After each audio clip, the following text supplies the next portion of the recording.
Central cotton corporation (CCI) की जानिब से भैंसा कॉटन की आज में कपास की खरीदारी का अमल 3 नवंबर बरोज़े पीर से शुरू होने जा रहा है। मार्केट कमेटी भैंसा के दफ्तर से जारी करदा इलामिया के मुताबिक पहले मरहले में 4 जंगिंग मिलों एसएस कॉटन इंडस्ट्रीज, कृषि cotton industries, Bhagoti cotton industries और राशि कॉटन इंडस्ट्रीज में खरीदारी की जाएगी। किसानों से अपील की गई है कि वो 2 नवंबर तक अपनी स्लॉट बुकिंग मुकम्मल कर लें। स्लॉट बुकिंग शुदा किसान अपने mobile phone slot booking number, पट्टे, पासबुक की 2 फोटो कॉपियाँ, आधार कार्ड की 2 फोटो कॉपियाँ साथ रखें। नेस किसान का मोबाइल नंबर का पास किसान ऐप में रजिस्टर्ड होना ज़रूरी है। मार्केट कमेटी के अहदेदारों ने बताया कि सिर्फ उन्हीं किसानों के डेटा को सॉफ्टवेयर में कबूल किया जाएगा जिन्होंने स्लॉट बुकिंग कराई हो।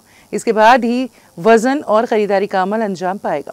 स्लॉट बुकिंग के बगैर आने वाले किसानों की कपास CCI की जानिब से किसी भी सूरत में नहीं खरीदी जाएगी।